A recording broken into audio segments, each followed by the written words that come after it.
환경기능사 1회 기출문제 함께 보시겠습니다. 1번 연료가 완전 연소. 완전 연소라는 말은요, 연료가 산소와 충분히 결합하면 이산화탄소하고 물만을 생성하게 됩니다.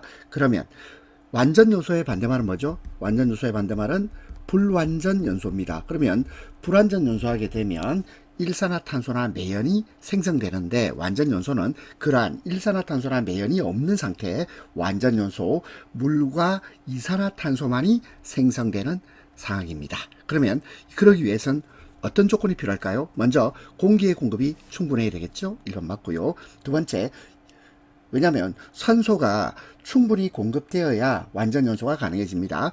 2번 연소용 공기를 예열하여 공급한다. 이것은 무슨 말이냐면, 연소율을 높이기 위해서는 연소용 공기가 예열될 필요가 있습니다. 그리고 연료 소비를 줄이기 위해서도 공기가 예열되면 연소에 유리합니다. 완전 연소에 유리하다.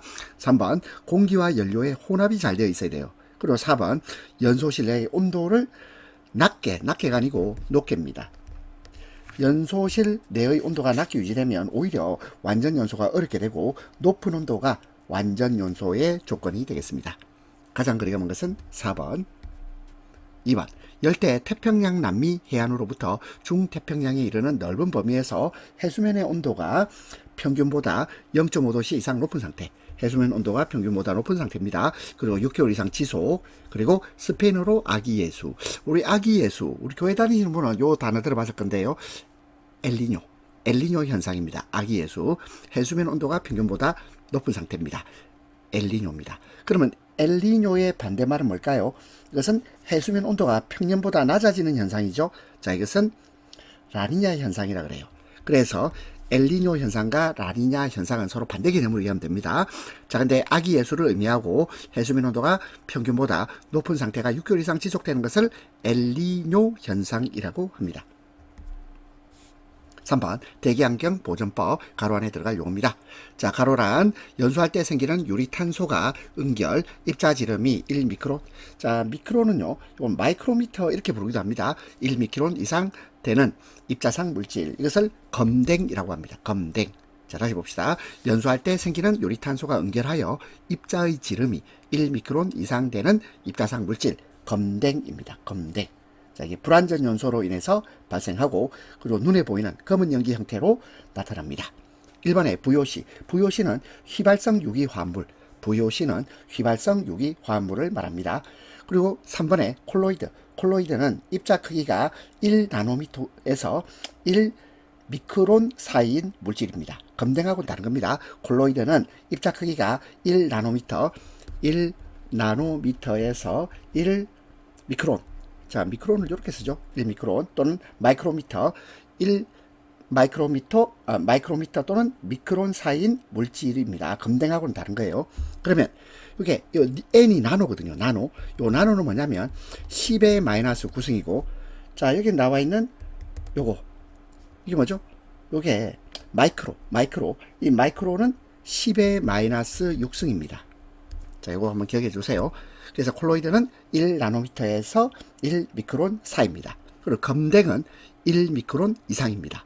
그리고 4번에 1차 대기오염 물질. 1차 대기오염 물질은 배출원에서 직접 배출되는 오염물질입니다. 답은 2번. 4번 200도씨 650. 자, 이거 한번 읽어볼까요? 밀리미터 머큐리. 자, 밀리미터, 이 Hg 순이죠. 이걸 머큐리라고 읽든가 아니면 수은주라고 읽기도 합니다. 머큐리 또는 수은주, 이렇게 읽습니다. 자, 저는 머큐리라고 읽을게요. 200도씨 650mm 머큐리. 그리고 100세제곱미터. 100세제곱미터. 이게 뭐죠? 이거는 부피입니다. 부피. 자, 배출가스를 표준 상태로 환산하면 이렇게 되어 있죠. 그러면 배출가스를 표준 상태로 환산하기 위해서는 이상기체 방정식을 활용해야 됩니다. 자, 머리 좀 아프죠? 이상기체 방정식 활용해야 되는데, 자, 일단 공식을 한번 써봅시다. 공식은, 표준 상태 환산하기 위한 공식은 일단 주어진 부피 어디 있나요? 여기 있네요. 100세제곱미터. 이게 주어진 부피가 되겠습니다. 주어진 부피에다가 곱하기, 그리고 표준 상태 압력. 표준 상태 압력은요, 이건 어떻게 하냐면, 표준 상태, 여기 있죠, 표준 상태. 이 표준 상태는 0도씨를 기준으로 하고, 1기압, 1기압을 1atm, 요게 1기압입니다. 1기압은 760mm 머큐리입니다. 1기압은 760mm Hg. 그럼 표준 상태 압력이 760이에요. 분의 주어진 압력. 주어진 압력은 있나요? 주어진 압력은 여기 있네요. 650. 650 이것이 주어진 압력입니다. 주어진 압력. 그리고 곱하기 절대 온도. 절대 온도는 어떻게 구하죠? 하면 200도씨에다가 표준 상태 온도인 273을 더합니다. 273은 표준 상태 온도. 자, 이걸 더하면 그러면 뭐가 나오죠? 그러면 473K. 이 473이 이게 절대 온도입니다. 절대 온도. 그러면 절대 온도 분의 표준 상태 온도. 자, 요 계산식을 기억을 하셔야 되겠습니다. 표준 상태로 환산하기 위해서는 주어진 부피 얼마라고요? 100 세제곱미터인데 근데 단위 다 빼고 100 이럽시다. 그리고 표준 상태 압력은 1기압은 760mm Hg 머큐리. 그러면 이것은 760. 그리고 주어진 압력 650 곱하기 절대 온도는 여기 나와 있죠? 473K 473. 그리고 표준 상태 온도는 여기 273 해서 식을 정리하면 되겠습니다. 자, 계산은 여러분들이 해보시면 되겠는데 답은 3번입니다. 다시 봅시다. 200도씨 650mm 머큐리 그리고 100 세제곱미터 배출가스를 표준 상태로 환산하면 표준 상태 환산하기 위해서는 먼저 표준 상태는 0도씨 1기압 1atm 1기압 760mm 머큐리. 그리고 이 환산 공식은 주어진 부피에다가 표준 상태 압력분의 주어진 압력 곱하기 절대 온도분의 표준 상태 온도.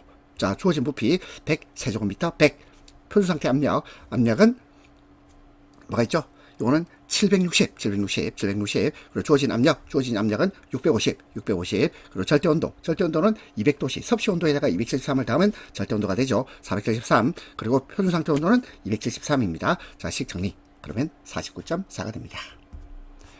5번 중력 집진 장치에서 먼지의 침강 속도. 침강이란 말은 밑으로 가라앉는다는 뜻입니다. 밑으로 가라앉는 속도, 산정에 관한 설명 틀린 것입니다. 1번 중력 가속도. 중력 가속도를 우리가 보통 G라고 하죠. G. 요게 비례합니다. 1번 맞고. 2번 입경. 입경은 요 경이 뭐냐면 지름을 말합니다. 입자의 지름.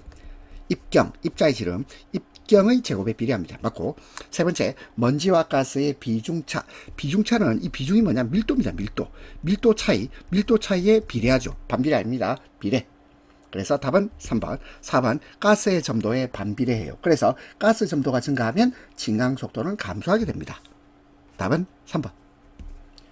6번, 대기 상태에 따른 굴뚝 연기의 모양입니다. 옳은 것입니다. 1번 역전 상태. 역전 상태는 부채형. 1번이 바로 답이네요. 역전은 부채입니다. 역전 부채.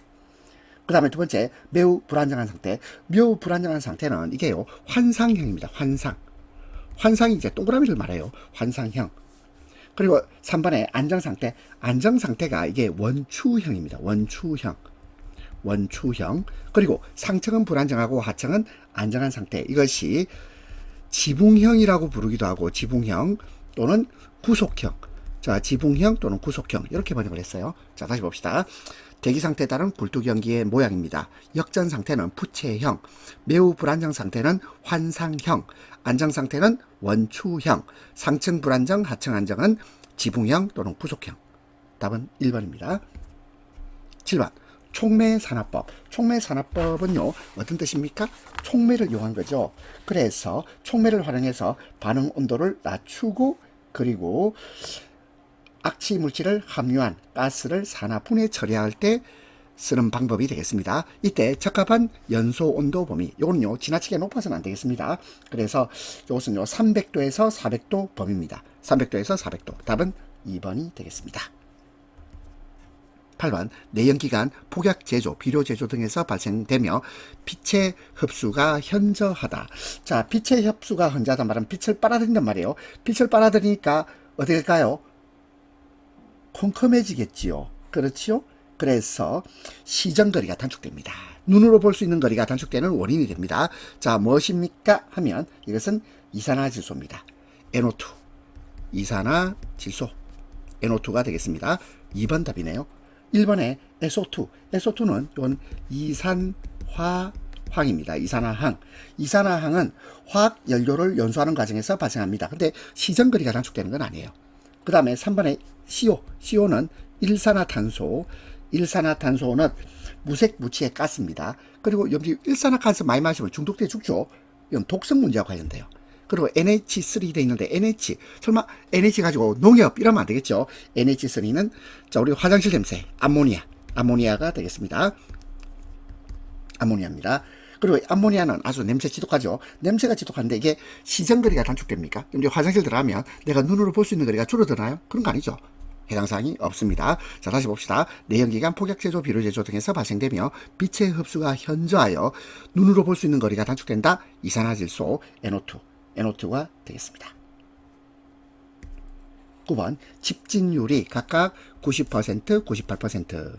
90%는요 0.90, 98%는 0.98 이 말입니다. 두 개의 집진장치 직렬로 연결했습니다. 그리고 1차 집진장치 입구의 먼지 농도가 1차 집진장치 입구의 먼지 농도가 5.9예요. 5.9 g per 세제곱미터입니다. 그리고 2차 집진장치 출구에서 배출되는 먼지 농도는 이렇게 돼 있죠. 그러면 이게 무슨 말이냐면 1차 거치고 2차 거친다 이 말이거든. 그러면 이게 1차를 거치고 2차를 거쳐서 그래서 마지막으로 나오는 먼지 농도는 얼마냐 이 말이에요. 근데 처음 들어가는 게 얼마죠? 처음 들어가는 것이 5.9입니다. 5.9가 들어갈까요? 그럼 5.9가 들어가면 그러면 90%가 걸러지죠. 90%가 걸러지고 남는 건 뭐죠? 90%가 걸러지고 남는 거는 10%가 남죠. 5.9에 10%가 남아요. 그렇죠? 그러면 요게는요 5.9 곱하기 10% 0.1 하면 0.59 0.59가 이것이 먼지 농도가 되겠죠. 근데 2차를 거쳐요. 2차는요 집중률이 더 높습니다. 98%입니다. 그러면 0.02만 남겠죠. 98% 걸러진다니까요. 그럼 여기는요, 여기는 0.59에다가 여기서 0.59는 어디냐면 여기서 난 거예요. 0.59에다가 0.02를 곱해주겠죠. 그럼 곱해봅시다. 그러면 어떻게 될까요? 0.0118 g per 제곱미터가 돼요. 그런데 지금 보니까 농도할 때 단위가 미리그램이에요. 미리그램. 요 미리는 뭔데? 10의 마이너스 3성을 말합니다. 10의 마이너스 3성. 1000분의 1이에요. 그러면 이걸 미리그램으로 바꿔야 됩니다. 그램을 미리그램으로 바꾸기 위해서는 여기다 1000을 곱하면 되잖아. 1000을 곱하는 거 이해됩니까? 그러면 그램을 미리그램으로 바꿀 겁니다. 그러면 1000을 곱해 봅시다. 그러면 요 소수점이 오른쪽으로 3칸 이동하면 돼요. 3칸 이동하면 그러면 11.8 미리그램 per 제곱미터 11.8이 되겠네요. 답은 1번입니다. 자, 다시 한번 봅시다. 집중률이 각각 90%, 98% 두 개의 집진장치 직렬 연결입니다. 1차 집진장치 입구 먼지 농도가 5.9예요. 그럼 5.9가 들어가서 90% 걸러지고 10% 남죠. 먼지가 10% 남아요. 그러면 5.9 곱하기 0.1에서 0.59. 그리고 2차는요, 98% 걸러지니까 0.02가 남아요. 0.02. 0.59 곱하기 0.02 하면 0.0118 g per 제곱미터. 그리고 이 미리그램으로 바꿔야 되니까 1000을 곱해주면 11.8 mg per 제곱미터. 그럼 11.8 이렇게 하면 되겠습니다. 10번 유해가스 처리 장치 부적합한 겁니다. 1번 충전탑. 충전탑은 흡수 hợp착을 통해서 유해가스를 제거하는 장치 따라서 맞습니다. 적합하죠. 적합하다 이 말이야. 분무탑은 액체를 분사해서 유해가스를 씻어내죠. 분무탑도 유해가스 처리장치 맞고 3번에 벤츄리형 세정기. 이거는 고속으로 흐르는 가스와 세정액의 접촉을 통해서 유해가스를 제거합니다. 근데 4번 중력 집진장치. 이거는 뭐냐면 입자를 중력으로 분리하는 장치로서 고체 입자를 제거하는 데는 적합하지만 유해가스를 처리하는 장치는 아닙니다. 따라서 답은 4번이 되겠습니다. 11번 그림과 같은 집진 원리를 갖는 집진 장치는 함진가스 있고, 함진가스란 말은 먼지를 함유한 가스라는 뜻입니다. 이 그림은 관성력 집진 장치의 원리를 설명하는 그림이에요. 관성력 집진 장치는 입자가 관성을 가지고 궤적을 벗어나면서 회수되는 방식입니다. 그래서 흐름의 방향 변화나 충돌 등을 이용해서 입자를 분리하는 방식인데 이것이 중력이나 전기력에 의한 것이 아니고 관성을 기반으로 작동을 합니다. 그래서 답은 2번입니다. 관성력 집진 장치. 그림 읽어봅니다. 12번 비행기나 자동차에 사용되는 휘발유의 옥탄가를 높이기 위하여 사용됩니다. 휘발유의 옥탄가는 노킹에 대한 저항성을 나타내는 비를 옥탄가라 그러는데 휘발유의 옥탄가를 높이면 어떻게 될까요? 노킹 현상이 줄어들죠. 노킹 현상이 줄어들어서 엔진의 성능을 향상시키게 됩니다. 차량에 의한 대기오염 물질인 유기연, 리드인데 리드가 납이란 뜻이에요. 납. 유기연은 무엇입니까? 하면 이것은 4에틸납입니다. 4에틸납. 그러면 이 4에틸납은 휘발유의 옥탄가를 높이는 첨가제입니다. 과거에 널리 사용됐죠. 근데 지금은요. 지금은 사용이 대부분의 국가에서 금지되어 있습니다. 4에틸납. 13번 흡착법에 관한 설명 틀린 겁니다. 일반 물리적 흡착은 반데어 해도 되고 아니면 데르 해도 됩니다. 반데르 발스 흡착. 반데르 발스 흡착이란 말은 분자들 간의 약한 상호작용을 나타내는데요. 반데르 발스 흡착은 물리적 흡착입니다. 2번 물리적 흡착은 낮은 온도에서 흡착량이 많습니다. 왜냐하면 열 운동이 약한 낮은 온도에서 더 잘 일어나기 때문입니다. 3번 화학적 흡착인 경우 흡착 과정이 주로 가역적이다. 가역적이란 말은 이게 거스를 수 있단 말인데 그렇지 않죠. 비가역적이에요. 비가역적이고 재생이 용이하지 않습니다. 그러니까 한번 쓰면 더 못 쓴다 이 말이에요. 화학적 흡착은요. 흡착 과정이 비가역적입니다. 재생이 안 된다. 재생이 거의 불가능합니다. 4번 흡착제. 흡착제는 단위 질량당 표면적, 이 표면적이 커야지만이 더 많이 흡착이 가능하겠죠. 따라서 틀린 것은 3번입니다. 14번 호흡으로 인체에 유입되어 폐질환을 유발하는 호흡성 먼지. 호흡성 먼지의 크기. 자, 이건 미크론 또는 마이크로미터 이렇게 있습니다. 그러면 이 호흡성 먼지는 0.5에서 1.0, 0.5에서 1.0 마이크로미터 크기의 먼지가 폐포까지 도달할 가능성이 높고 폐질환의 유발 요인이 돼요. 그러면 0.5에서 1.0 답은 1번이 되겠습니다. 15번. 자, 요게 좀 어렵네요. 수당량. 수당량이란 말은 열량계가, 자, 우리 본배 열량계 있죠? 이 열량계가 1도 올라가는데 필요한 열량을 수당량이라고 합니다. 수당량이 2500칼로리 per 도입니다. 본배 열량계를 사용해서 시료 2.3g을 10cm 퓨즈로 연소시킵니다. 그러면 이 시료가요 2.3이죠. 2.3g이죠. 그리고 10cm 퓨즈로 연소시켰습니다. 그렇다면 퓨즈의 총 연소열은 어떻게 될까요? 2.3하고 10을 곱하면 되겠죠. 요 2.3과 10을 곱해서 2.3 곱하기 10을 해서 23칼로리 일단 정해놓겠습니다. 그리고 평형 온도는 연소 전에는 21.31도입니다. 그리고 연소 후에는 23.61. 자, 그럼 요 차이를 생각해보죠. 요 차이가, 자, 빼줄까요? 23.61에서 21.31을 빼면, 그러면 얼마가 나오죠? 얼마 나옵니까? 23.61에서 21.31을 빼면 2.30도씨가 나오죠? 2.30도가 나옵니다. 발열량. 자, 우리가 발열량을 구해야 됩니다. 단, 퓨즈의 연소열은 2.3 칼로리 per cm고, 그리고 Q. 자, Q는 수당량 곱하기 온도 상승값 빼기 퓨즈의 연소율, 그리고 이걸 시료 질량으로 나눈 값이에요. 뭔 소리입니까 이게? 너무 어렵죠? 자, 그렇다면 우리는 뭘 할 거냐면 일단 총 열량을 한번 구해 봅시다. 총 열량은 일단 수당량이 2500이에요. 2500 이고, 그리고 평형 온도가 연소전에는 21.30이고, 그리고 연소에는 23.61이니까 요 차가 2.30도죠. 그쵸? 그래서 2.30을 곱해주면, 그러면 5750칼로리가 나옵니다. 총 열량은 5750칼로리. 그런데 여기서 뭘 빼줘야 되냐면, 퓨즈, 10cm 퓨즈 연소율을 빼줘야 돼요. 그러면 총 열량에서 퓨즈 연소율을 빼줄 텐데, 그러면 이 연소율을 제거해 줍시다. 제거하면, 그럼 어떻게 되냐면, 5750에서 23을 빼면 되겠죠? 갑자기 왜 23입니까? 여기있네요. 시료가 2.3g을 10cm 퓨즈로 연소시켰으니까, 그래서 2.3 곱하기 10에서 23 칼로리를 빼주면, 그러면 5727이 되겠습니다. 그러면, 우리가 해야 될 것은, 발열량을 구해야 됩니다. 그렇죠? 발열량은 g당 칼로리죠. g당 칼로리. 그러면 시료 g당 발열량을 구할 겁니다. 발열량은, 이것은 5727을 뭐로 나눌까요? 이것을 시료 질량이 2.3이잖아요. 2.3으로 나누어 줍니다. 2.3으로 나누어져요. 그럼 식 정리하면 2490 정도가 나오겠네요.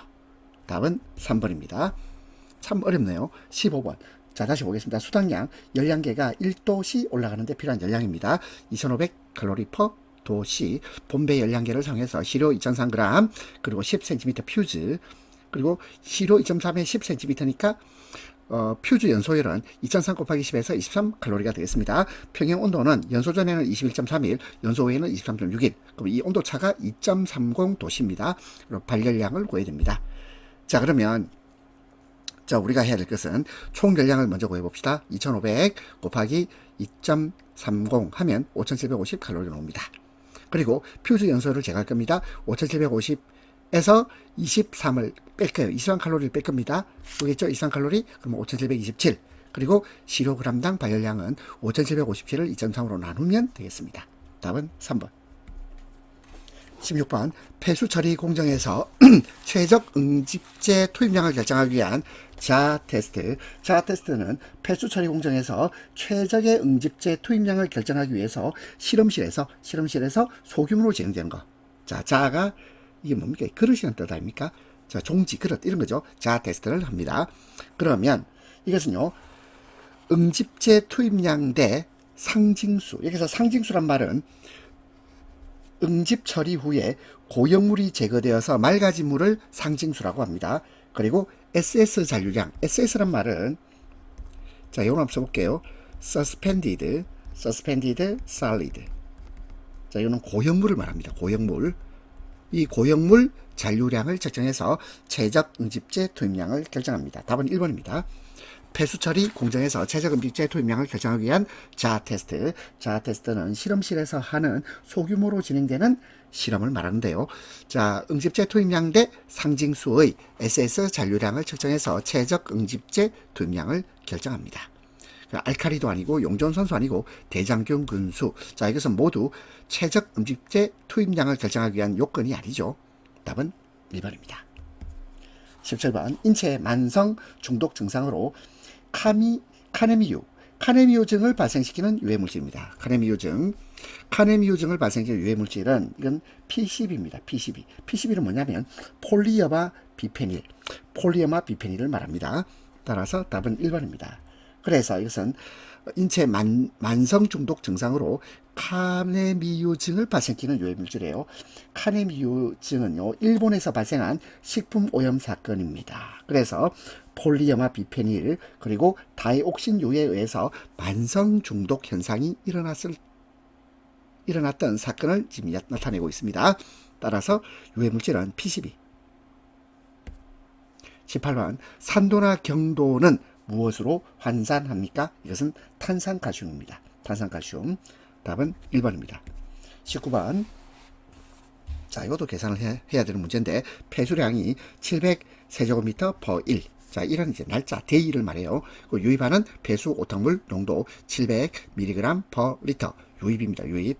그리고 그 다음에 유출하는 처리수 오탁물 농도는 70mg per 리터입니다. 그리고 발생된 슬러지 함수율이 98%. 그럼 98%란 말은 물이 98%고, 그리고 이 고형물이 슬러지가 2%란 말입니다. 그리고 이때 제거해야 될 슬러지 양을 세제곱미터 per 1 이걸 구해야 됩니다. 그리고 슬러지 비중은 1.0입니다.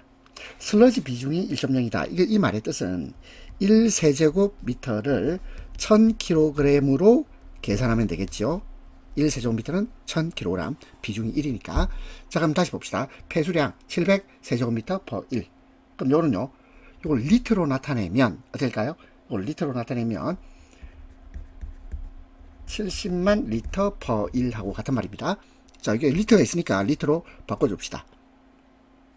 되죠? 자, 그러면 일단 함수율이 98%고 그리고 제거해야 될 슬러지 양을 구해야 되는데, 일단 우리는 뭐 할 거냐면 제거된 오탁물의 양을 한번 구해봅시다. 제거된 오탁물의 양입니다. 자, 이걸 구하기 위해서는 폐수량이 70만 리터 per 1이죠. 70만 리터 per 1입니다. 거기에다가 유입할 때 오탁물의 농도가 700mg per 리터죠. 그리고 유출하는 오탁물 농도는 700mg per 리터예요. 그렇다면 제거된 오탁물의 양은 어떻게 할까요? 700에서 70을 뺀 값을 곱해주면 되겠습니다. 곱해서 mg per 1 이렇게 하면 되겠죠. 되겠습니까? mg per 1이 아니고 mg per 리터이가 리터. 제가 지금 엉뚱하게 쓸 뻔했네요. 자, 이제 단위를 좀 잘 써야 되겠습니다. 자, 다시 제거된 오탁물의 양은 폐수량 700세제곱미터 per 1. 자, 700세제곱미터는 70만 리터 per 1하고 같은 말이고요. 그리고 제거된 오탁물의 양을 구하기 위해서 곱하기 유입하는 오탁물 농도가 700, 유출하는 오탁물 농도가 70mg per 리터죠. 리터. 이렇게 됩니다. 자, 그리고 식 정리해 봅시다. 식 정리하면 이것은 이렇게 되죠. 이렇게 되는데 이제 단위를 봐야 돼요. 단위를 보면 여기 리터하고 여기 있는 리터, 왼쪽에 있는 리터하고 오른쪽에 있는 리터가 사라집니다. 그렇죠? 지워지죠. 뭐라는 이거를 분모와 분조가 같은 값이 있으면 지워지잖아요. 지워지고 결국 이것은 분자에는 밀그램 남고 분모에는 1이 남게 되겠습니다. 그렇죠? 자, 그 다음에 이 미리그램을 킬로그램으로 바꿔봅시다. 킬로그램으로 바꾸면 이것은 441 킬로그램 per 1이 돼요. 됐죠? 자, 그 다음에 우리는 제거해야 될 슬러지 양을 구해야 됩니다. 그러면 제거해야 될 슬러지 슬러지량을 구해보겠습니다. 이거는 441 킬로그램 per 1에서, 자, 그 다음에 함수율이 98%란 말은 결국 물이 98%고, 그죠? 그 슬러지 양은 2%란 말 아닙니까? 2%는 0.02 이렇게 되죠. 0.02. 0.02로 나누어 주면 그러면 22,050kg per 1이 됩니다. 그렇죠?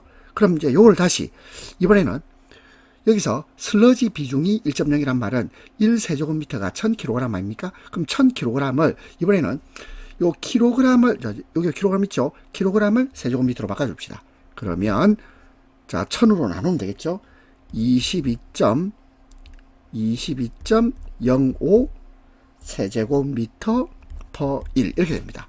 22.05 20.05니까 22.1 이렇게 하면 되겠습니다. 아이고, 힘들었습니다. 다시 봅시다. 폐수량 700세제곱미터 per 1. 이거는요, 700세제곱미터는 70만 리터 per 1. 이렇게 바꿀 수 있고요. 그리고 오탁물 농도, 유입 오탁물 농도가 700. 유출은 70. 함수율은 98. 제거해야 될 슬러지 양을 구할 겁니다. 슬러지 비중이 1.0. 1.0이란 말은 1세제곱미터가 1000kg입니다. 그럼 제거된 오탁물의 양은 70만 곱하기 700 빼기 70 해서 식 정리. 그리고 이걸 미리그램을 킬로그램으로 바꿔줍니다. 그러면 슬러지 양, 이건 441kg에서 0.02만큼 있겠죠. 자, 식 정리하고, 그리고 킬로그램을 다시 세제곱미터로 바꿔주면 돼요. 20번, 스톡스 법칙. 스톡스 법칙에 따라 침전하는 구형입자의 침전 속도, 이것은 입자 직경. 자, 직경은 지름이에요. 입자의 지름하고 어떤 관계가 있죠? 하면, 이건 D제곱에 비례합니다. D제곱. 답은 4번입니다. 21번, 급속 여가와 비교한 완속 여가의 장점으로 옳은 것입니다. 급속이란 말은 속도가 빠르고 완속은 속도가 느리다 이런 뜻입니다. 1번, 비침전성 플록. 플록은 응집 덩어리, 이렇게 번역할 수 있습니다. 응집 덩어리. 이 응집 덩어리 제거에 비침전성 음식 덩어리 제거에 쓰이는 것. 이것은 급속 여가의 장점입니다. 그리고 여가 속도가 빨라야 되겠죠. 100에서 200 m per day. 자, 이거 급속 여가입니다. 3번에 여가층이 얇고 역세척 설비를 가지고 있다. 1번, 2번, 3번은 모두 급속 여가의 특징, 장점에 관한 내용이고요. 4번에 세균 제거. 세균 제거는 완속 여가의 장점입니다. 왜냐하면 물이 천천히 통과하면서 자연 정화 과정이 이루어집니다. 그래서 세균 제거가 효과적인 것은 완속 여가의 장점. 답은 4번입니다. 22번 질소인 등이 강이나 호수에 지나치게 유입될 때 발생할 수 있는 현상, 질소나 인, 이게 부영양화가 됩니다. 부영양화는 강이나 호수에 질소나 인과 같은 영양 염류가 과도하게 유입되면 그럼 어떤 문제가 생기죠? 산소가 부족해집니다. 산소 부족. 그리고 수질이 나빠지겠죠? 수질 악화. 그리고 생물들이 많이 죽어요. 생물 다양성이 아무래도 감소하겠죠? 부영양화는 질소인 등이 강이나 호수에 지나치게 유입될 때 발생할 수 있는 현상입니다. 23번. 자, 계산 문제 좀 어렵죠? 120 ppm. 120 ppm은 자, 요거는 한번 생각해 봅시다. 요거는 120 mg per liter입니다. 120 mg per liter. 그리고 이것은 gram으로 한번 바꿔볼까요? 0.120 g per liter가 되겠죠. 이때 NaCl은 염화나트륨, 소금이에요. 소금의 농도 이렇게 돼 있죠. 그리고 원자량은 Na는 23, Cl은 35.5. 그럼 제일 먼저 NaCl의 몰 질량을 구해 봅시다. NaCl의 몰 질량은 이것은 나트륨의 원자량하고 Cl의 원자량, 이 두 개를 더하면 됩니다. 그래서 23 더하기 35.5를 해서 값은 58.5 g per 몰이 됩니다. 우리는 나트륨의 몰 질량 구했고요. 자, 그 다음에 우리가 해야 될 것은 결국 NaCl의 농도를 구해야 되죠. 농도를 구해 봅시다. NaCl의 농도는 이거는 몰 질량분의 용질의 질량입니다. 그러면 몰 질량은 자, 방금 구했죠? 자, 나트륨의 몰 질량은 58.5 g per 몰이 되겠고요. 그리고 용질의 질량은 120 ppm은 120 mg per liter, 이건 0.120 g 리터입니다. 0.120 g per liter가 되겠네요. 자, 그럼 식을 정리해 봅시다. 식을 정리하면 자, 정리해 보세요. 0.00205 몰 per liter가 되겠네요. 그러면 0.0021 이렇게 하면 되겠죠. 반올림해서 답은 3번입니다. 24번 수처리 시 사용되는 응집제의 종류가 아닌 것. 1번의 PAC는 폴리염화 알루미늄입니다. 폴리염화 알루미늄 대표적인 응집제가 됩니다.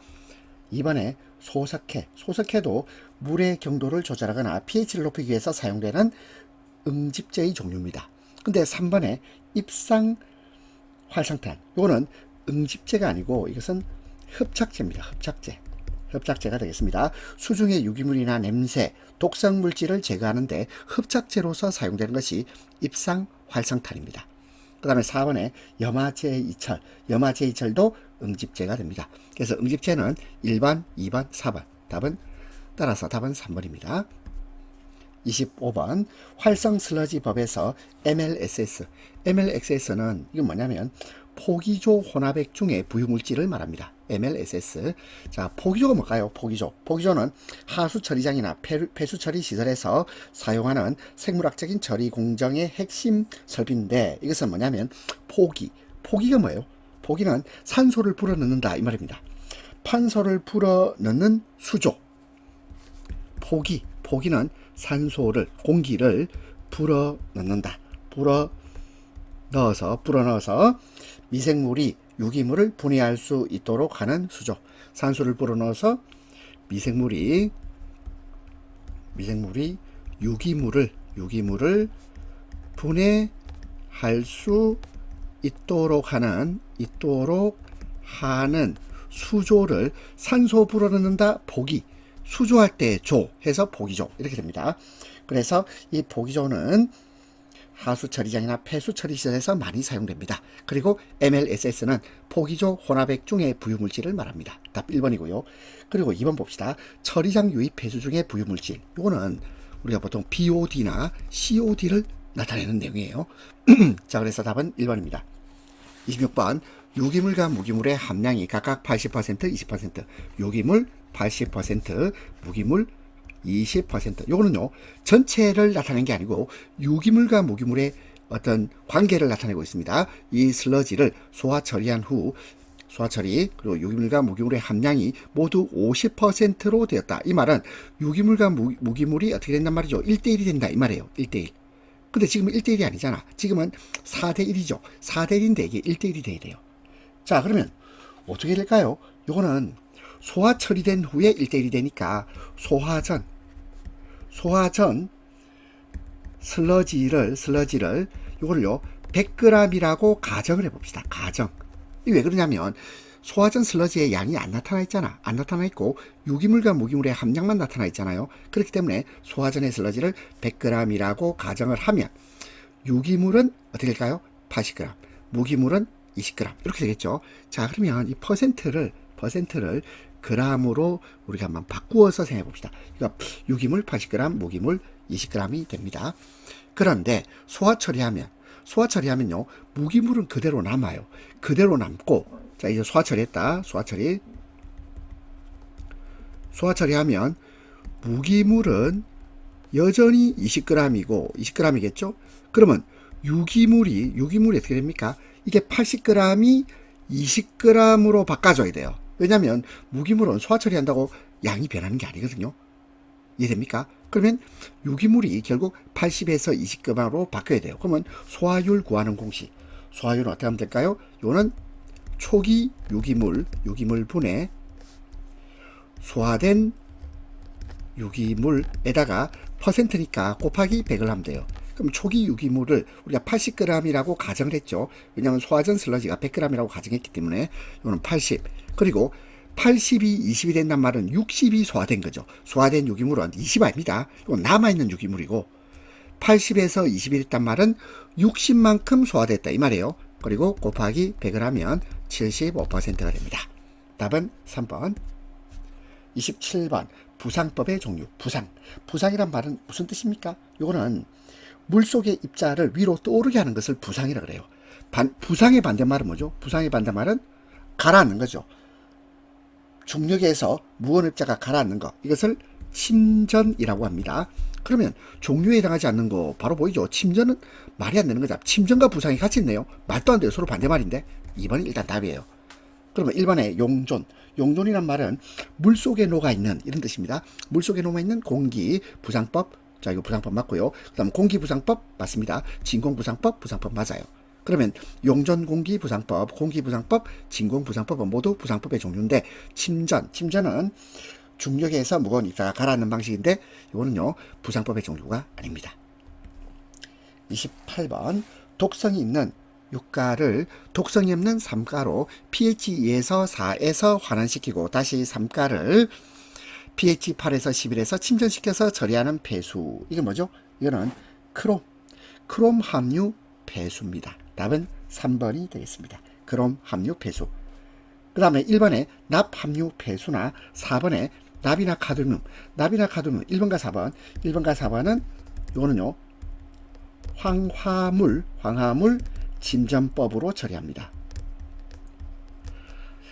납이나 카드뮴은 황화물 침전법으로 처리하고요. 그리고 비소 함유 폐수. 이거는요 비소는 산화 환원 반응 후에 침전 처리를 합니다. 따라서 독성 있는 육가. 이 육가가 뭐냐면 육가 크롬을 나타냅니다. 육가 크롬. 이걸 독성이 이게 육가라 돼 있는데 이걸 크롬이란 말을 넣어서 생각하면 돼요. 육가 크롬을 독성이 없는 삼가 크롬으로 지금 환원시켜 주는 거예요. 그리고 이것을 크롬 함유 폐수입니다. 답은 3번. 29번. 자, 이것도 계산 문제입니다. 침사지는요, 폐수에 섞여 있는 모래와 자갈 같은 무거운 입자를 가라앉혀서 제거하는 탱크를 침사지라고 합니다. 지름이 10의 마이너스 2승 밀리미터고 비중이 2.65. 비중이 2.65인데요. 그런데 이 비중에다가 물의 밀도를 곱하면, 비중에다가 물의 밀도를 곱하면 이거는 입자의 밀도가 됩니다. 그럼 비중이 2.65고 물의 밀도가 뭐죠? 물의 밀도는 1g per 세제곱센티미터입니다. 그러면 이 입자의 밀도 얼마인지 계산되죠? 2.65g per 세제곱센티미터. 그러니까 1을 곱했다 이 말이에요. 1g per 세제곱센티미터를 곱했습니다. 모래 입자가 20도씨인 물속에서 침전하는 속도를 구하는데 스톡스 법칙을 사용합니다. 자, 그러면 스톡스 법칙을 이용해서 침전 속도를 계산할 텐데요. 자, 근데 주어진 조건에서 물의 밀도 나왔죠? 그리고 물의 점성 계수 나왔습니다. 그러면 자, 우리는 침전 속도를 구해야 된다. 침전 속도를 구해 봅시다. 자, 공식을 알아야 되겠는데 V는, 자, 침전 속도 V는 9분의 2 곱하기 유체의 점성 계수. 유체의 점성 계수는 여기서 물의 점성 계수입니다. 0.01 분의 입자의 밀도에서 유체의 밀도가 이게 물의 밀도예요. 유체의 밀도, 이걸 뺀 값에다가 뭘 하냐면 중력 가속도를 곱할 겁니다. 자, 이제 중력 가속도, 말이 좀 어렵죠. 중력 가속도는 980cm. 중력 가속도는 980cm per 세컨드 제곱이에요. 이게 중력 가속도입니다. 중력 가속도 곱하기 그 다음에 입자의 반지름의 제곱이에요. 반지름의 제곱. 이게 계산하기 어렵네요. 자, 다시 침전 속도 V는 스톡스 법칙에 따르면 9분의 2 곱하기 유체의 점성계수 분의 입자의 밀도 빼기 유체의 밀도 곱하기 중력 가속도 곱하기 반지름 제곱이에요. 자, 그럼 이제 단위는 일단 무시하고 숫자 넣어 봅시다. 9분의 2에다가 곱하기 유체의 점성계수 얼마입니까? 저 있네요. 0.01 있죠. 0.01 있고 입자의 밀도는 일단 2.65에서 유체 밀도 물의 밀도는 1이죠. 1 뺍니다. 1 빼고 그 다음에 중력 가속도 980 곱하기 반지름. 지름이 10의 마이너스 2승이죠. 그러면 반지름은 2분의 10의 마이너스 2승의 제곱. 요거 계산하면 돼요. 좀 힘들죠. 9분의 2 곱하기 0.01분의 2.65 빼기 1 곱하기 980 곱하기 2분의 10의 마이너스 2승의 제곱을 해주면 됩니다. 그러면 답은요 2번이 나옵니다. 30번 산업폐수에 관한 일반적 설명 가장거리가 먼 겁니다. 산업폐수 주로 악성폐수가 많죠. 그리고 2번 업종 및 생산 방식에 따라 수질은 거의 일정 아닙니다. 각각 다릅니다. 3번 중금속 등의 오염물질 함량이 생활하수에 비해서 높습니다. 4번 같은 업종일지라도 생산 규모에 따라서 배수량이 달라집니다. 거리가 먼 것은 2번입니다. 31번 염소 주입 시 물속의 오염물을 산화시키고 처리소에 남아있다, 잔류한다 이런 말 씁니다. 잔류하는 염소의 양, 염소량 이러면 되겠죠. 1번입니다. 염소 주입 시 물속의 오염물을 산화시키고 처리소에 남아있는 잔류하는 염소의 양은 염소량입니다. 같은 말 반복이네요. 32번 에탄올의 완전 산화 시 THOD 슬러시 TOC. THOD는 이론적 산소 요구량입니다. THOD 이론적 산소 요구량. 그 다음에 TOC는 총 유기 탄소입니다. 자, 이 비율은 일단 외워도 됩니다. 에탄올 하면 THOD와 TOC의 비는 4입니다. 4. 그런데 조금 더 봅시다. 에탄올 한번 써볼까요? C2H5OH죠. 근데 이것이 완전 산화하기 위해서는 O2, 산소가 3개가 필요합니다. 3을 필요해요. 3개가 필요해요. 자, 그래서 에탄올 1몰이 산화되면 O2가 자, 3이 필요한데요. 자, 그러면 3O2 해가지고 그러면 식 정리해 볼까요? 그러면 2CO2 플러스 3H2O 해서 이산화탄소와 물로 산화가 되죠. 그러면 자 봅시다. 요 식을 우리가 알고 있다고 전제하고 그 다음 뭘 해야 되냐면 산소의 몰 질량하고 산소의 몰 질량과 그리고 탄소의 몰 질량을 우리가 기억하고 있어야 됩니다. 산소의 몰 질량은 32g per 몰이고요. 탄소의 몰 질량은 12g per 몰입니다. 자, 이거는 암기를 해주시면 좋겠습니다. 그러면 봅시다. 먼저 THOD, TOC의 비니까 TOC분의 THOD를 구할 겁니다. 그러면 자 먼저 탄소. 자 탄소가 몇 개 있나요? C2. 탄소가 2개 있죠. 탄소의 몰 질량은 12g per 몰 12. 근데 이게 2개 있어요. 2 곱하기 12. 그 다음 THOD 이론적 산소 요량. 자 산소 얼마 있나요? O2가 3개 있죠. 3개. 3 곱하기 산소의 몰 질량은 32. 자, 이거 정리하면 되겠네요. 24분의 96. 자, 따라서 4가 되겠습니다. 이렇게 계산해도 되고, 아니면 에탄올 하면 THOD와 TOC의 비는 4다. 이렇게 암기해도 되겠습니다. 33번 표준 활성 슬러지법 폐수를 처리하는 경우 FMB. 자, FMB의 운전 범위로 가장 적합한 것. 자, 이것도 외워주면 좋겠는데요. FMB란 말은 유입 유기 물량과 미세 물량의 비율을 말합니다. 그리고 가장 적합한 것은 이것은 0.2에서 0.4입니다. 이거는 외웁시다. 0.2에서 0.4. 34번 지하수의 일반적 특징 가장 거리가 먼 것입니다. 지하수는 유속. 자, 물의 빠르기가 느립니다. 속도가 느리고요. 두 번째, 세균에 의한 유기물 분해. 이것이 주된 생물 작용이 되겠습니다. 3번, 연중 수온이 거의 일정하다. 그렇습니다. 지표로부터 차단되어 있죠. 그래서 외부 온도의 영향을 거의 받지 않습니다. 그 다음에 4번, 국지란 말은 그 지역에 한정되어 있다 이런 뜻입니다. 국지적인 환경 조건의 영향을 크게 받죠. 크게 받습니다. 그래서 특정 지역에 오염원이 있다면 그러면 그 영향을 받아서 지하수의 화학적 성분이 달라지게 됩니다. 국지적인 환경 조건의 영향을 크게 받습니다. 35번 하수의 고도 처리를 위한 A2O 공법입니다. 이걸 A2O 이렇게 있습니다. A2O 공법의 조구성으로 가장 거리가 먼 것입니다. 이것은 혐기조, 그 다음에 무산소조, 포기조 세 가지 공정으로 구성됩니다. 혐기조란 말은 용존산소가 없는 상태에서 인제거를 위해서 이루어지는 공정을 말하고요. 그 다음에 무산소조는 질소를 제거하는 것을 말합니다. 그리고 포기조는 질산화 및 유기물 제거가 이루어지는 단계. 그래서 혐기조, 무산소조, 그리고 포기조의 세 가지 주요 공정으로 구성되어 있습니다. 따라서 혼합조는 아니에요. 36번 퇴비화의 장점 거리가 먼 것입니다. 1번 초기 시설 투자비가 낮죠. 비용이 별로 발생하지 않습니다. 2번 비료로서 가치가 뛰어납니까? 그건 아닙니다. 화학 비료가 더 뛰어나죠. 비료로서 가치는 뛰어나지 않다. 3번 토양 계량제로 사용 가능합니다. 유기물 함량을 높이는 데 탁월합니다. 4번 운영 시 소요되는 에너지가 낮습니다. 왜냐하면 퇴비화 과정은 자연적인 미생물 활동에 의존하기 때문에 그렇습니다. 에너지가 낮다. 소요되는 에너지가 낮습니다. 답 2번. 37번 우수란 말은 빗물 침투 방지와 매립지 상부의 식재를 위해서 최종 복토를 할 경우 매립 두께. 이 매립 두께는 60에서 90cm입니다. 60에서 90cm. 답은 3번. 38번 화격자 소각로에 관한 설명 가장 거리가 먼 것입니다. 1번 연속적인 소각과 배출 가능합니다. 2번 화격자는 주입된 폐기물을 이동시켜 적절히 연소되게 하고 화격자 사이로 공기가 유통되도록 합니다. 화격자 사이 공기 유통.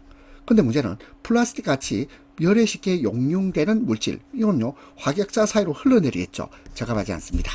플라스틱 요는요 적합하지가 않아요. 그리고 4번 수분이 많거나 발열량이 낮은 폐기물도 화격자 소각로로 소각시킬 수 있습니다. 답은 3번.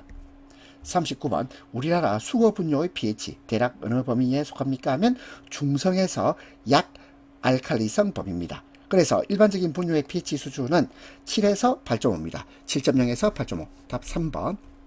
40번 보겠습니다.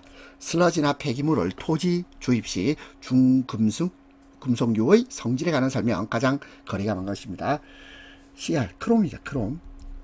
그럼 여기서 CR 이걸 뭐라 그럴까요? 이걸 삼가크롬 이라면 되겠죠. 삼가크롬 삼가크롬. 삼가크롬은 거의 불용성입니다. 불용성. 토양 내에서 존재하죠. 1번 맞고. PB는 납을 말합니다. 납은 토양 내에 침전되어 있어 작물에 거의 흡수되지 않습니다. HG는 수은입니다. 수은은 활성도가 커서 흡수 용이하고 지표로 흡수 안 됩니다. 용이 안 돼요. 왜냐하면 수는 주로 불용성 형태로 존재합니다. 불용성. 용해되지 않는다. 불용성 형태입니다. 수는 불용성 형태다. 따라서 3번 틀렸고요. 4번 GN. 이건 아연입니다. 아연은 모래를 제외한 대부분의 토양에 영구적으로 흡착되나 보통 구리, Cu, 구리, Ni는 니켈, 구리나 니켈보다 장기간 용해 상태로 존재합니다. 답은 3번 되겠습니다. 41번 밀도가 1g 세제곱센티미터인 폐기물 10kg에 고형화 재료 2kg을 첨가하여 고형화시켰더니 밀도는 1.2g 세제곱센티미터로 증가했습니다. 부피 변화율을 구하라. 자, 그러면 일단 1g 세제곱센티미터 이거는요, 이걸 리터로 바꾸면 리터당 1kg이 됩니다. 자, 그럼 마찬가지로 여기도 밀도가 1.2g 세제곱센티미터 요거는요 1.2kg 리터가 되겠습니다. 그러면 우리가 부피 변화율은 결국 초기의 부피를 한번 계산해 볼 필요가 있습니다. 부피는 밀도분의 질량입니다. 밀도분의 질량. 자, 밀도 한번 볼까요? 밀도는 1kg/L죠. 1kg/L 분의 질량은 10kg이라고 되어 있습니다. 10kg이에요. 자, 그러면 식 정리해 봅시다. 얼마입니까? 그건 10리터가 남죠. 그 다음에 이 고형화 시켰더니 밀도가 증가했다 했죠. 그러면 고형화 후에 부피를 한번 계산해 봅시다. 이것도 밀도분의 질량입니다. 밀도분의 질량이고, 그리고 이것은요 1.2kg/L에다가 그리고 12kg을 이렇게 분자로 세우면 되겠죠. 그러면 10리터입니다. 초기의 부피하고 고형화 후의 부피가 같아요. 그럼 변화율은요 1.0입니다. 변화율은 결국 1.0, 10리터. 결국 양은 변화가 없지요. 이때 1.0이라고 표현합니다. 답은 4번. 42번 폐기물 발생량 조사 방법으로 틀린 거예요. 발생량입니다. 양. 그럼 양은요 숫자를 계산해 봐야 되죠. 그러니까 개라는 단어가 나옵니다. 계산한다 이 말이에요. 그럼 이렇게 적재차량 계수분석법, 직접 계근법. 자, 전부 계산하고 있죠. 그리고 물질 수지란 말은 뭐냐면 들어오고 나가는 거 이 말이거든. 들어오고 나가는 이 계산을 하는 겁니다. 그런데 물질 성상분석법, 성상이란 말은 성분이란 뜻이거든요. 그래서 폐기물의 특성을 조사하는 거지 폐기물의 구성 성분을 분석해서 특성을 이해하기 위한 겁니다. 따라서 폐기물 발생량하고는 거리가 멉니다. 답은 3번. 43번 소각로 내의 화상 위에서 폐기물을 태우는 방식. 플라스틱과 같이 열에 의해서 용융되는 물질의 소각에는 적당합니다. 플라스틱 소각에 적당한다. 하지만 연소 효율이 나쁘고 체류 시간이 길고 교반력이 약하다. 교반력은 잘 섞어주는 힘을 교반력이라는데 이것이 약합니다. 그래서 부분적으로 가열될 염려가 있는 소각로 형식. 이것이 고정상 소각로입니다. 이 고정상 소각로는 플라스틱을 소각할 때 쓰는 거예요. 1번 액체 주입형 소각로. 이것은 뭐냐면 액체 상태의 폐기물을 주입해서 소각하는 방식. 3번의 유동상 소각로는 미세한 모래나 고체 입자를 고속 공기로 유동시켜서 폐기물을 소각합니다. 그리고 4번에 열분해 용융 소각로. 이것은 폐기물을 열분해해서 가스화 및 용융 처리하는 방식을 말합니다. 그러면 플라스틱 하면 고정상 소각로입니다. 44번 폐기물이 발생되어 최종 처분되기까지 폐기물 관리에 관련되는 활동 중 작은 수거 차량으로부터 큰 운반 차량으로 폐기물을 옮겨 실거나 이걸 뭐라 그러죠? 적환이라고 합니다. 적환. 그리고 수거된 폐기물을 최종 처분자까지 장거리 수송. 이것을 운송이라고 표현합니다. 적환 및 운송. 답은 2번이 되겠습니다. 45번 매립지에서 복토, 복토란 말은 폐기물 위에 흙을 덮는다. 복토, 흙을 덮는다는 뜻입니다. 1번 악취 발생 억제, 악취가 외부로 확산되는 것을 막아줍니다. 그리고 두 번째 쓰레기 비산 방지, 쓰레기가 날리는 것을 방지합니다. 3번에 화재 방지, 이건 뭐냐면 폐기물에서 발생할 수 있는 이 물질하고 산소와의 접촉을 줄여서 화재를 예방합니다. 근데 식물 성장을 방지하는 것이 아니라 오히려 식물을 성장하게 합니다. 따라서 답은 4번. 46번 유해 폐기물 침출수 처리 중 펜턴 처리에 사용되는 약품입니다. 펜턴 처리라는 것은 철과 과산화수소를 사용하여 유기 오염물질을 분해하는 기술인데요. 철 어디 있나요? Fe, 철이죠. 그리고 H2O2, 이것이 과산화수소입니다. 과산화수소. 답은 4번. 펜턴 처리는 철과 과산화수소를 사용하여 오염물질을 분해하는 기술입니다. 47번 밀도가 0.8톤 per 세제곱미터, 쓰레기 1000 세제곱미터, 그리고 적재 용량 4톤인 차량, 4톤인 차량으로 말한다면 필요 차량 대수 이렇게 되어 있죠. 그러면 우리는 총 질량을 한번 계산을 해봐야 되겠습니다. 총 질량은 어떻게 될까요? 밀도에다가 부피를 곱해주면 돼요. 자, 그러면 밀도는 0.8톤 per 세제곱미터 곱하기 부피. 자, 부피는 1000 세제곱미터죠. 자, 이거 정리해 주세요. 정리하면 800톤이 나옵니다. 800톤.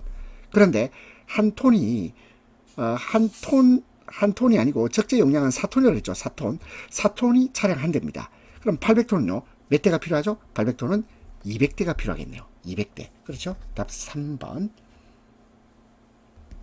49번 보겠습니다. 건조 고용물의 함량 15%, 슬러지, 건조시켜 얻은 고용물 중에서 회분이 25%, 휘발분이 75%, 슬러지의 비중을 구하라 이렇게 되어 있습니다. 단 수분, 회분, 휘발유의 비중이 1.0, 2.0, 1.2. 자, 보겠습니다. 그러면 슬러지의 건조 고용물 함량이 15%다 이 말은 수분은 어떻단 말이죠? 수분은 85%다 이 말이죠. 건조 고용물이 15%, 수분은 85%. 그리고 이 고용물은 이 15% 안에는 뭐가 있는 거죠? 15% 안에는 회분이 25%가 있고, 그리고 휘발분이 75%가 있어요. 그렇죠? 그리고 비중은 수분 1.0, 회분 2.0, 휘발분 1점입니다. 자, 한번 계산해 봅시다. 수분은 일단 85% 나왔고요. 그 다음에 회분은 25%인데 이게 뭐냐면 15%의 25%예요. 15%의 25%. 그럼 이게 어떻게 계산되냐면 15%를 여기 이렇게 합시다. 15%의 25%다. 그러면 이것은 3.75%입니다. 그리고 휘발분은 자, 이것은 15%의 곱하기 75%죠. 자, 그럼 식 정리하면 11.25%입니다. 그러면 이제 우리는 슬러지의 비중을 구해야 되겠습니다. 슬러지의 비중. 그렇다면 슬러지의 비중을 구하는 공식은 자, 수분 함량에다가 수분 비중을 곱해주고, 해분 함량에다가 해분 비중 곱해주고, 휘발분 함량에다가 휘발분 비중을 곱해서 싹 다 더해주면 돼요. 해봅시다. 그러면 수분 함량은 85%니까 이걸 0.85 이럽시다. 0.85. 그리고 곱하기 비중은 1.0을 곱해주고, 그 다음에 더하기. 그 다음에 회분 함량은 얼마죠? 3.75%죠. 이것은 0.0375입니다. 그리고 곱하기 비중은 2.0 더하기, 그리고 휘발분 함량이 11.25%니까 0.1125에다가 비중이 1.2 곱하기 1.2. 요거 다 계산해 주면 됩니다. 계산해 주면 1.04. 답은 2번입니다. 49번 황화수소 1. 자, 이거 어떻게 읽어야 됩니까? 요거 S를요 스탠다드라고 있습니다. 이 S는 스탠다드 세제곱미터 또는 입방미터, 1 스탠다드 세제곱미터 이론 공기 연소 이론 연소 공기량인데요. 스탠다드 세제곱미터로 나타내라 이 말이거든요. 그러면 황화수소 1 스탠다드 세제곱미터, 요거는 어떤 의미를 가지고 있냐면, 여기서 이것은요 산소의 부피는 요게 1대 1.5의 관계거든요. 그래서 1.5 스탠다드 세제곱미터가 돼요. 그런데 우리는 이론 연소 공기량을 구해야 되잖아. 공기량을 구해야 되는데 우리가 공기는 약 21%의 산소가 있는 거예요. 그럼 이게 무슨 말일까? 산소 부피가 1.5가 되도록 하는데 이것이 전체 공기량의 21%가 돼야 돼요. 그러면 이건 어떻게 구해야 되냐면 이 공기량은 1.5 나누기 그리고 21%가 공기 중 산소거든요. 0.1이 왜 나왔냐면 공기 중에서 산소가 21% 있다 이 말이에요. 그래서 1.5 나누기 0.1을 하면 그러면 7.14 스탠다드 세제곱미터가 나옵니다. 그럼 7.14 답은 2번입니다. 50번 쓰레기 발생량과 성상, 성상은 성분이라는 뜻이에요. 성분에 영향을 미치는 요인 가장 거리가 먼 겁니다. 1번 수집 빈도가 높을수록 쓰레기를 빨리 여러 번 빈번하게 수집해 간다 이 말이에요. 그리고 쓰레기통이 클수록 발생량은 이건 사람의 심리하고 관련돼요. 증가합니다. 증가하는 경향이 있습니다. 2번 일반적으로 도시의 규모가 커질수록 쓰레기 발생량이 증가합니다. 3번 쓰레기 관련 법규는 쓰레기 발생량에 매우 중요한 영향을 미치죠. 그래서 쓰레기 관련 법규가 엄격하면 그러면 발생량이 줄어들겠죠. 그리고 4번 대체로 생활 수준이 증가하면 우리가 생활 수준이 증가하고 쿠팡을 통해서 많은 물건들을 우리가 구입을 해요. 그러면 쓰레기 발생량, 스티로폴 그리고 또 종이 박스 이런 쓰레기 발생량도 더 증가하며 다양화되겠습니다. 거리가 먼 것은 1번입니다. 51번 폐기물 수거 노선을 결정할 때 고려사항으로 거리가 먼 것입니다. 1번 가능한 한 시계 방향으로 수거 노선을 정합니다. 왜 그럴까요? 그래야 불필요한 이동을 줄이고 효율적으로 작업을 수행할 수 있겠습니다. 2번 출발점은 차고지와 가깝게 한다. 그래야지 차량의 이동 시간을 최소화할 수 있죠. 3번 수거 인원 및 차량 형식이 같은 기존 시스템의 조건들을 서로 관련시킵니다. 그리고 4번 쓰레기 발생량이 가장 많은 곳을 하루 중 가장 나중에 이게 틀렸습니다. 왜냐하면 가장 먼저 또는 작업 초반에 하든지 아니면 적절한 시간대에 하는 것이지 가장 나중에는 비효율적입니다. 답은 4번이 되겠습니다. 52번 폐기물 압축의 목적이 아닌 것입니다. 1번 물질 회수의 전처리 이 전은 앞전자입니다. 그 전에 미리 처리한다 이 말인데요. 이건 해당 사항이 없죠. 2번 부피가 감소됩니다. 부피가 감소되니까 운반비도 줄어들겠죠. 그리고 매립지의 수명도 연장시킬 수 있습니다. 따라서 폐기물 압축의 목적이 아닌 것은 물질 회수 전처리가 되겠습니다. 53번 발생된 폐기물을 유용하게 사용하기 위한 에너지 회수 방법에 대한 설명 틀린 것입니다. 1번 열량이 높고 함수율이 낮은 폐기물 고체 연료를 생산한다 맞는 말이고요. 2번 가연성 폐기물을 장기간 호기성 소화시켜 호기성이란 말은 산소가 있는 환경을 말합니다. 그리고 이 호기성에는 메탄가스가 생산 안 되죠. 메탄가스가 생산되는 것은 혐기성 소화입니다. 3번 폐기물을 열분해시켜 재사용이 가능한 가스나 액체를 생산합니다. 4번 쓰레기 소각장에서 발생한 폐열 이것을 실내 수영장 또는 그 외에도 난방, 온수 공급, 기타 등등 다양한 용도로 활용하면 되겠죠. 답은 2번 되겠습니다. 54번 일반적인 폐기물의 위생 매립공법이 아닌 것입니다. 위생 매립공법 1번 도랑식은 도랑을 파서 폐기물을 매립한 뒤 흙으로 덮는 방식을 말합니다. 2번 지역식은 특정한 지역 있죠. 그 지역에서 쌓아 올리고 그리고 흙으로 덮는 방식을 말하고요. 경사식은 경사진 지형에서 사용하는 방식입니다. 그런데 혐기식은 산소가 없는 환경에서 혐기성 미생물이 유기물을 분해하여 메탄이나 이산화탄소 같은 가스를 생성하게 하는 방법인데 이것은 위생 매립공법이 아닙니다. 답 4번. 55번 쓰레기 적환장을 설치하기에 가장 적합한 경우는 돼 있는데 적환이란 말은 결국 중간 집결지로 사용하는 시설을 쓰레기 적환장이라고 합니다. 그러면 이 중간 집결지로 사용하는 이 적환장이 왜 필요할까요? 이것은 처분장이 멀어서 소형 차량 수송이 비경제적일 때 그래서 쓰레기 적환장을 설치합니다. 답은 4번이 되겠습니다. 1번, 2번, 3번은 해당 사항 없고요. 특히 음식물 쓰레기는요 적환장에다가 보관하면 안 되죠. 그리고 인구 밀도가 높은 지역, 인구 밀도가 높은 지역에도 자, 이것은요, 쓰레기 적간장을 설치하는데 가장 적합한 경우일까요? 꼭 그런 건 아니에요. 그리고 산업 폐기물과 같은 유해성이 큰 경우, 이때는요, 별도의 안전한 처리 시설로 운송을 해야 됩니다. 따라서 쓰레기 적간장을 설치하기 가장 적합한 경우는 처분장이 멀다, 소형 차량으로 수송하는 것이 비경제적이다. 뭐 이런 뜻입니다. 답 4번. 56번 음악과 음압 레벨에 관한 설명으로 가장 거리가 먼 것입니다. 음원이 존재할 때 이 음을 전달하는 물질의 압력 변화 부분 음압이라고 합니다. 1번 맞고 2번 음압의 단위는 압력 단위인 파스칼, 그리고 1파스칼은 1뉴턴 per 제곱미터입니다. 3번 가청 음압의 범위는 정적 공기 압력과 비교해서 200에서 2000 파스칼, 이게 틀렸죠. 20 마이크로 파스칼에서 20 파스칼 사이입니다. 그러니까 20에서 20 사이인데 20 마이크로 파스칼. 이 마이크로는 뭐냐면 10의 마이너스 6승을 말합니다. 마이크로. 자, 이것은 10의 마이너스 6승, 20 곱하기 10의 마이너스 6승 파스칼에서 20 파스칼 사이입니다. 4번 인간의 귀는 선형적이 아니라 대수적이다. 이 무슨 말일까요? 선형적이란 말은 소리의 세기가 2배면 느끼는 크기도 2배다. 이런 거예요. 이게 선형적. 대수적이란 말은 이거는 소리 세기가 10배라면 느끼는 크기는 10배까지 안 돼요. 한 2배 정도. 뭐 이런 겁니다. 이게 대수적. 인간의 귀는 선형적이 아니라 대수적으로 반응합니다. 그리고 음압 측정 시에는 파스칼 단위를 직접 사용하지 않고 데시벨 단위를 사용하지요.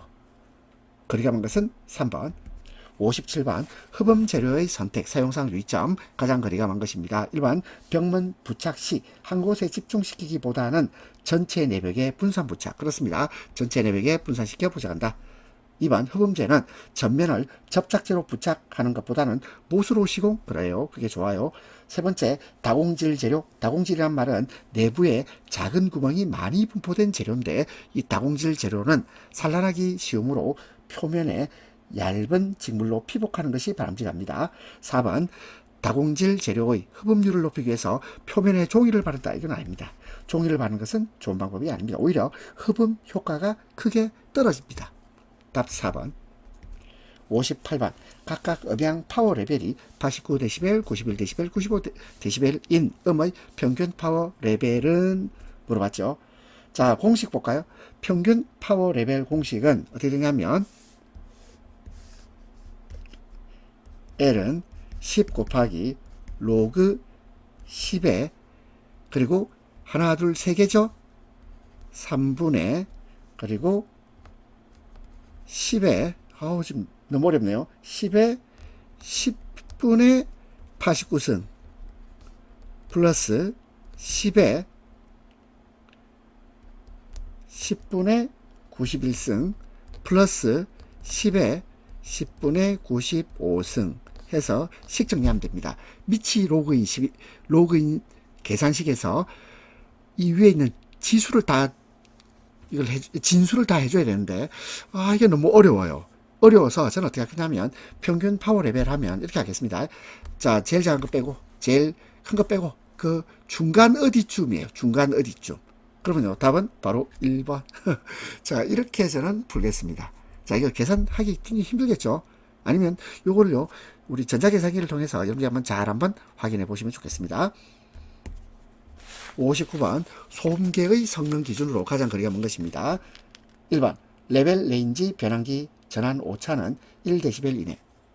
근데 5 이게 틀렸네요. 5가 아니고 1dB 이내입니다. 1번 바로 답이네요. 2번 측정 가능 주파수 범위는 31.5Hz에서 8kHz 이상이어야 한다. 맞고요. 3번 측정 가능 소음도 범위는 35에서 130dB 이상이어야 한다. 맞습니다. 4번 지시계기의 눈급 오차는 0.5dB 이내여야 합니다. 가장 거리가 먼 것은 1번입니다. 60번 일정한 장소 고정. 일정한 장소에 고정된다는 말은 이게 무슨 말이야? 이동하지 않는다 이 말이에요. 이동하지 않아요. 자, 그러면 교통, 항공기, 궤도 다 이동하잖아요. 그리고 소음 발생 시간이 지속적이고 시간에 따른 변화가 없는 소음. 이게 뭐죠? 공장이죠. 공장. 왜? 나머지 교통, 항공기, 궤도 요는 장소적 이동이 있습니다. 그리고 또 이게 빈번하게 통행량이 많은 경우도 있지요. 그리고 이동 경로와 시간에 따라서 소음 발생 시간이나 또는 변화가 있겠습니다. 따라서 일정한 장소에 고정되어 소음 발생 시간이 지속적이고 시간에 따른 변화가 없는 소음은 공장 소음입니다. 자, 환경기능사 1회차 여러분들 고생하셨습니다.